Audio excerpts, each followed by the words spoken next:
இப்போ வாராகி நான் எல்லாருமே ரொம்ப ஆசையா கும்பிடுறாங்க.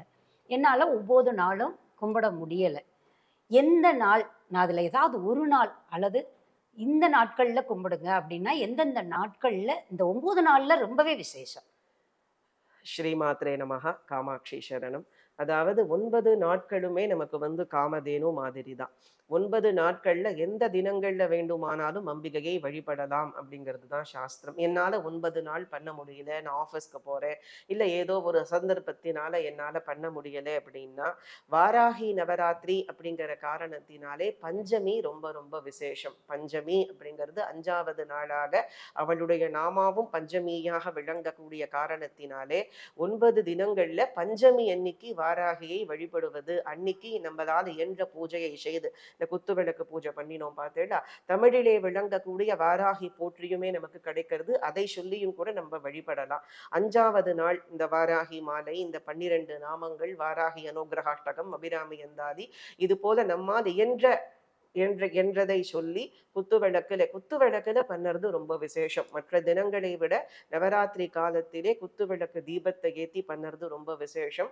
அவைகளை செய்து சாயங்கால வேளையிலே, நவராத்திரிங்கிறதுனால சாயங்கால வேளையிலே குத்துவிளக்கேற்றி இந்த கிரந்தங்களை எல்லாம் சொல்லி அம்பாளுக்கு ஒரு நைவேத்தியம், அதாவது கிழங்கு வகை வாராகிக்கு ரொம்ப பிரீத்தி. அதனால ஏன் கிழங்கு பிரீத்தின்னா, அம்பாள் காட்டிலே விளங்கக்கூடிய வராகமானது பூமிக்கடியிலே விளங்கக்கூடிய கிழங்கை அகழ்ந்து எடுத்து அதை உண்ணக்கூடிய தன்மை பொருந்தியது. அது போல அம்பாள் அகங்கார ரூபிணி. வாராகி யாருன்னா லலிதா தேவியினுடைய அகங்கார ஸ்வரூபமா விளங்கக்கூடிய காரணத்தினாலே நம் அகந்தை கிழங்கை அகழ்ந்து எடுக்கக்கூடியவள். மீனாட்சி அம்மை பிள்ளை தமிழிலே எப்படி சொல்றாரோ அது மாதிரி அகந்தை கிழங்கை அகழ்ந்தெடுக்கும் தொழும்பருத்தம் விளக்கோவிற்கு ஏற்றும் விளக்கே அப்படின்னு சொல்ற மாதிரி நமக்கு என்ன அம்பாள் பண்றான்னு கேட்டா குமரகுருபரர் சொல்றாரு. அந்த மாதிரி நம் ஹிருதயத்திலே விளங்கக்கூடிய அகந்தையை, அறியாமையை, அஜானத்தை, அகங்காரத்தை அகழ்ந்து எடுத்து ஆத்மஸ்வரூபத்தை உணர்த்தக்கூடியவள். அப்படிங்கிறதுனால தான் அம்பிகை வராக முகத்தோடே விளங்கக்கூடியவளா இருக்கா. அந்த காரணத்தினால தான் கிழங்கை அவளுக்கு நாம சமர்ப்பணம் பண்ணக்கூடியது. கிழங்குன்னு இல்லை, நம்மளால என்ன இயலுமோ அதை அவளுக்கு பத்ரம் புஷ்பம் பலம் தோயம்னு கீதையில கிருஷ்ண பரமாத்மா சொல்ற மாதிரி ஒரு இலைய சமர்ப்பணம் பண்ணினாலும், ஒரு பழத்தை சமர்ப்பணம் பண்ணினாலும், ஒண்ணுமே இல்லைன்னா ஒரு ஜலத்தை சமர்ப்பணம் பண்ணினா கூட மனப்பூர்வமா ஏத்துன்னு அனுகிரகிக்கக்கூடிய மூர்த்தி தான்.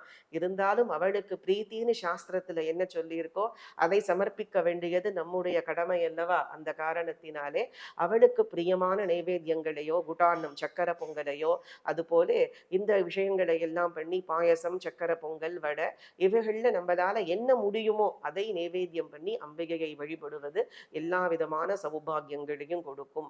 பஞ்சமி, 2வது அஷ்டமி, நவமி. பொதுவாகவே நவராத்திரி பருவாக்களில் ரொம்ப ரொம்ப முக்கியமான காலமானது அஷ்டமி நவமி தான். ஏன்னா அஷ்டமி சக்தி ஸ்வரூபம், நவமி சிவசக்திகளுடைய ஐக்கியமான தினம். அது பொதுவாகவே அஷ்டமிங்கிறது அம்பாளுடைய ஸ்வரூபமாக தேவியினுடைய வடிவாகவே விளங்கக்கூடியதான திதி. நவமி சிவசக்திகளுடைய ஐக்கியமான திதி. அந்த காரணத்தினாலே அஷ்டமி நவமி 2 தினங்களிலேயும் அம்பிகையை வழிபடுவது எந்த நவராத்திரியா இருந்தாலுமே சரி. இப்போ வாராகி நவராத்திரியிலே பஞ்சமி விசேஷம் இல்லையா, மற்ற நவராத்திரங்கள்லையுமே நம்மால பண்ண முடியலை, இல்லை ஆஷாட நவராத்திரியிலையும் நம்மால மற்ற தினங்கள்ல பண்ண முடியலைன்னா அஷ்டமி நவமி அன்னைக்கு மட்டுமாவது நம்ம என்ன பண்ண வேண்டியது அப்படின்னு கேட்டாக்க அம்பிகையை விசேஷமாக வழிபட வேண்டியது. இந்த நூல்களை எல்லாம் சொல்லி அஷ்டமி நவமி 2 நாள்லையும் கூட வழிபட முடியலை அப்படின்னா அஷ்டமி அன்னைக்காவது அம்பாளை வழிபட வேண்டியது ரொம்ப ரொம்ப அவசியமானது. அந்த காரணத்தினாலே என்றளவு 9 நாட்களும் அம்பிகையை வழிபடுவோம். நம்ம ஒரு 5-10 நிமிஷம் வழிபடுறதுல நமக்கு ஒன்றும் நாழியா போறது கிடையாது. முடியாதவா பஞ்சமி அஷ்டமி நவமிங்கிற 3 தினங்களிலாவது அம்பிகையை ஆராதனை செய்து அவள் கருணையை அடைவதற்கு அம்பாளுடைய பாதத்தை பிரார்த்தனை பண்ணிப்போம். ஸ்ரீமாத்ரே நமஹா. இவ்வளவு நேரம் பொதுமக்கள் வீட்டில இருந்து எப்படி பண்றது அப்படின்றத சொன்னீங்க. இப்ப நம்மளுடைய விளக்கு கடையில விதவிதமா அலங்காரம் பண்ணுவோம். எங்களுக்குள்ள முதல்ல பண்ணும்போது அந்த சந்தேகம் இருந்தது. இருந்தாலும் இன்னும் ஒரு சில பேருக்கு அந்த சந்தேகம் இருக்கிறதுனால கேட்குறேன். இப்போ வாராகிய நாம எந்த அம்பாளாவா கருதியும் நம்ம அலங்காரம் பண்ணலாமா கூடாதா?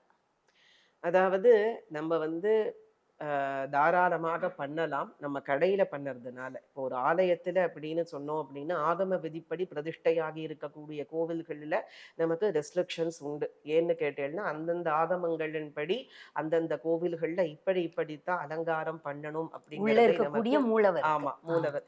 உற்சவரும் கூட நமக்கு ஆகம ம். விதிகள் இருக்கு.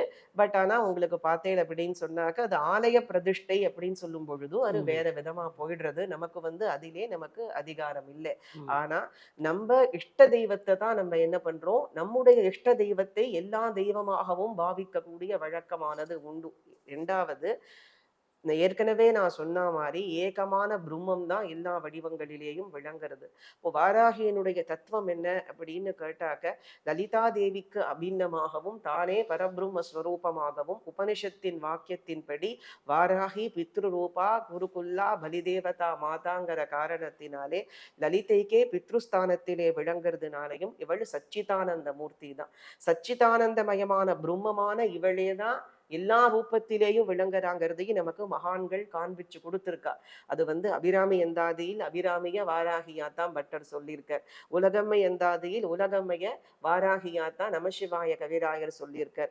அபயாம்பிகை சதகத்திலே வாராகினியே அப்படின்னு அபயாம்பிகை பட்டர் அபயாம்பிகைய வாராகியா தான் சொல்லியிருக்கார். அப்போ மகான்கள் அத்தனை பேருமே அந்தந்த ஆலயங்களிலே விளங்கக்கூடிய அம்பிகையை வாராகியின் வடிவாகவே தான் பாவிச்சிருக்கா. அப்படி இருக்கும் பொழுது தாராளமாக நாம மற்ற அந்த அம்பாளுடைய ஸ்வரூபத்தை அத்தனை அலங்காரங்களையும் பண்ணி பூஜிக்கிறதிலே எந்த விதமான தோஷமும் கிடையாது. ஏன்னா அம்பாள் சச்சிதானந்த பரபிரம்ம ஸ்வரூபிணி, அவள் நிர்குணை. நமக்காக வேண்டித்தான் வராக முகத்தோட 8 புஜங்களோட 4 புஜங்களோட எல்லாம் நமக்கு காட்சி கொடுக்கிறா.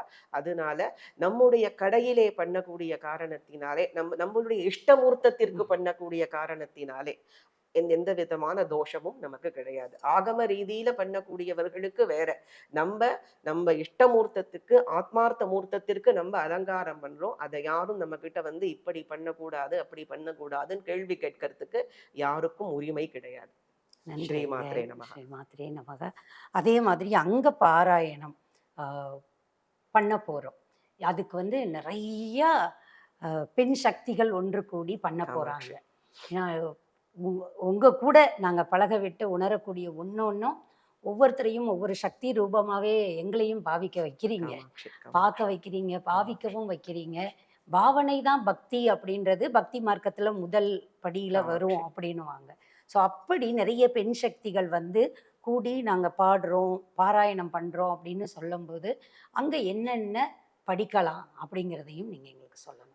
தாராளமா. அப்போ நம்ப எப்போதும் போல இந்த வருஷமும் விளக்கு கடையிலே பிரம்மாண்டமாக ஆஷாட நவராத்திரியானது கொண்டாட போறது.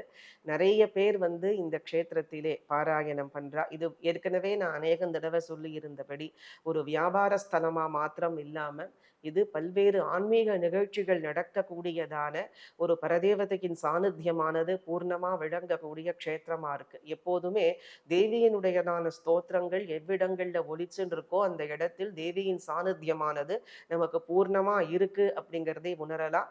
எத்தனையோ பேருக்கு அனுபவங்கள் உண்டு.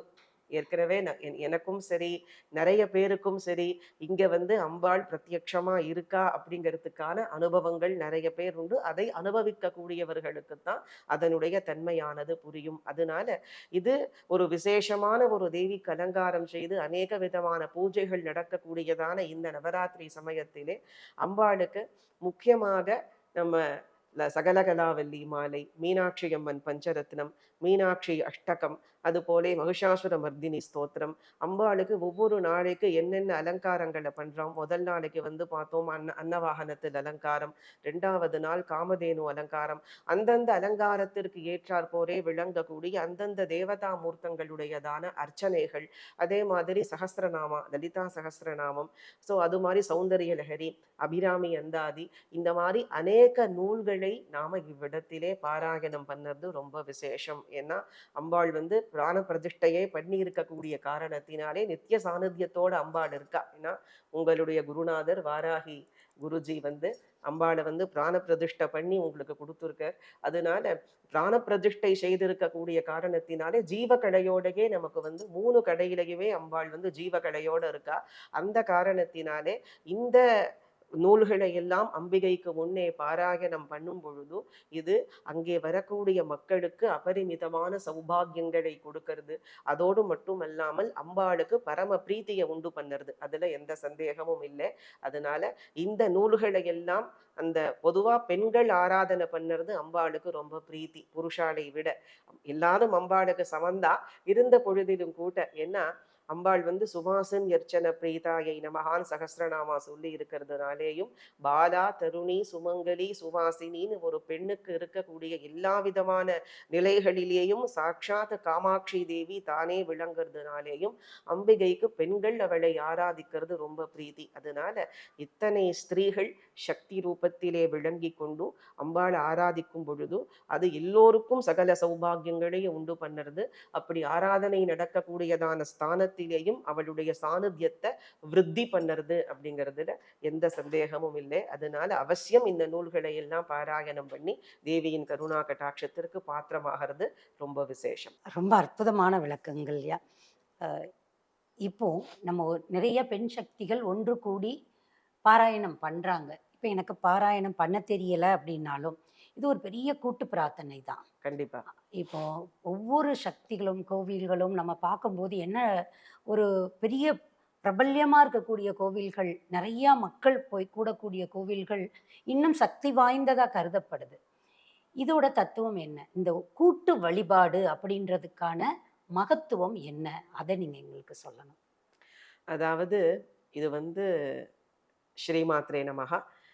அதாவது இதை எப்படி சொல்றது அப்படின்னு கேட்டாக்க, எந்த இடத்திலே நமக்கு வந்து சாநித்தியம் ஜாஸ்தியா இருக்கோ அந்த இடத்திற்குத்தான் மக்களுடைய ஆகர்ஷணமானது இருக்கும். இப்போ திருச்செந்தூர் பார்த்தேன் அப்படின்னா மக்கள் எத்தனையோ முருகன் கோவில் இருந்தாலும் திருச்செந்தூருக்கு தான் அத்தனை கூட்டம் போறது. ஸ்ரீனிவாச பெருமாளே எத்தனையோ க்ஷேத்திரத்துல இருந்தாலும் திருப்பதிக்கு தான் எல்லாருமே போறா இல்லையா? இப்போ காமாட்சி அம்மன் கோவிலே எத்தனையோ இடத்துல இருந்தாலும் காஞ்சிபுரத்துக்கு தான் எல்லோரும் போறா. ஏன்னா அந்தந்த க்ஷேத்திரங்களுடைய சாநித்தியமானது அவ்வளவு விசேஷமாகவும் அதற்கு ஒப்புவமை இல்லாம இருக்கிறதுனாலையும் ஜனங்களை ஆகர்ஷிக்கிறதுனாலையும் தான் அந்த சாநித்தியமானது ஜனங்களை ஆகர்ஷிக்கிறது. அப்போ என்ன ஆகிறதுன்னா அந்த க்ஷேத்திரத்துக்கு போனாக்க சகல விதமான சௌபாகியங்களும் ஜனங்களுக்கு ஏற்படுறது. அதே போலத்தான் எந்த இடத்திலே தேவியின் சாநித்தியமானது விளங்குறதோ அங்கே மக்கள் தானாகவே தேடி வருவா, அதுல எந்த சந்தேகமும் இல்லை. அப்போ அவ்விடத்திலே கூட்டு பிரார்த்தனை செய்யும் பொழுது சத் சங்கம் வே நிசங்கத்துவம் பகவத் பாதாரும் நமக்கு ஆதிசங்கரரும் சொல்லியிருக்கார். சத் சங்கம் தான் எல்லா விதமான சௌபாகியத்தையும் உண்டு பண்ணக்கூடியது, அதுவேதான் முக்தியை கொடுக்கக்கூடியதுன்னு சொல்லியிருக்கார். அதாவது உலகிலே எல்லா விதமான சௌபாகியங்களும் வேணும்னாலும் சரி, முக்தி அடையணும்னாலும் சரி, சத் சங்கமானது அவசியம். இந்த சத் சங்கம்னா ஒரே சத் சங்கம்னா எல்லாரும் வந்து ஒரு இடத்துல வம்பு பேசுறது கிடையாது. அதாவது அவ்விடத்திலே விளங்கக்கூடிய ஜனங்களுடைய மனசு முழுக்க தெய்வத்துக்கிட்ட மாத்திரம்தான் நாட்டத்தோடே விளங்கும் இல்லையா? இப்போ ஒரு தடவை லலிதா சகஸ்ரநாமா பண்ணறதுக்கும் 10 பேர் சேர்ந்து 10 தரம் பண்ணும் பொழுது அதற்கும் நமக்கு என்ன ஆகிறதுன்னு கேட்டாக்க, 10 பேர் சேர்ந்து ஒரு தரம் பண்ணா ஒருத்தர் ஒரு தரம் பண்ணினாலே 10 தடவை பாராயணம் பண்ணின பலன் அவளுக்கு கிடைக்கிறது. அதுவே 10 பேர் சேர்ந்து 10 தரம் பண்ணினா 100 தர பாராயணம் பண்ண பலன் ஒவ்வொருத்தருக்கும் கிடைக்கிறது இல்லையா? அப்போ அதனால தான் சாதாரணமா பிரார்த்தனை செய்துக்கிறதை விட சத் சங்கமாக சேர்ந்து கூட்டு பிரார்த்தனையாக பண்ணும் பொழுது அதற்கு பலனானது அபரிமிதமாக கிடைக்கிறதுங்கிறதுல எந்த விதமான சந்தேகமும் கிடையாது. இது என்ன ஆகிறது அப்படின்னு கேட்டாக்க, அந்த இடத்திலே அந்த தேவதையினுடைய சாநித்தியமானது பூர்ணமா விளங்கறதுக்கும் இத்தனை ஜனங்கள் ஒன்னா சேர்ந்து பண்ணும் பொழுது அவ்விடத்திலே என்ன காமாட்சி அம்மனோட சரித்திரத்திலேயே நீங்க பார்த்தேன் அப்படின்னு சொன்னாக்க, சகஸ்ர சுவாசினி போஜனம் 1000 சுவாசினிகளுக்கு போஜனம் பண்ணக்கூடிய சமயத்திலே அம்பாளே ஒரு ரூபத்தில் அங்க உட்கார்ந்து சாப்பிட்டாங்கிறது காமாட்சி விலாசம். காமாட்சியே வந்து ஒரு சுவாசினியினுடைய வடிவத்திலே வந்து அங்கே தானும் அம்பாள் போஜனம் பண்ணினா அப்படிங்கிறது நமக்கு காமாட்சி விலாசம் சொல்றது. அந்த மாதிரி ஒரு கூட்டு வழிபாடு பண்ணக்கூடியதான இடத்திலே நமக்கு தெரியாமல் அம்பிகை கூட அவ்விடத்திற்கு வரலாம். நமக்கு தெரியாம ஏதோ ஒரு ரூபத்திலே அம்பாள் எப்படி வருவான்னு பிரத்யட்சமா ஹலமுசலத்தோடையும் திரிசூலத்தோடையும் கரும்பு வில்லோடையும் வருவாங்கிறது நம்ம அதை பார்க்கறதுக்கு சக்தி நமக்கு இல்லை. அதனால நமக்கு அனுகிரகம் பண்ணறதுக்காக நிச்சயமாக ஏதோ ஒரு வடிவத்தில் அம்பிகை அம்பிகை தாராளமாக வரலாம். கூட்டு வழிபாடு எல்லா வழிபாடுகளை விடவும் சிறந்தது. அதிலே அநேக விதமான சௌபாகியங்கள் கிடைக்கிறது. எல்லா விதமான ஒரு மங்களமும் அவளுக்கு ஏற்படுறது, ஆனந்தம் ஏற்படுறது. அதுல எந்த விதமான சந்தேகமும் இல்லை. கூட்டு வழிபாட்டினாலே சாதாரணமாக தனியாக வழிபடுவதை விடவும் கூட்டு வழிபாடானது உயர்ந்தது, எல்லா விதமான மங்களத்தையும் கொடுக்கக்கூடியது. ஸ்ரீமாத்ரே நமஹ. காமாட்சி சரணம்.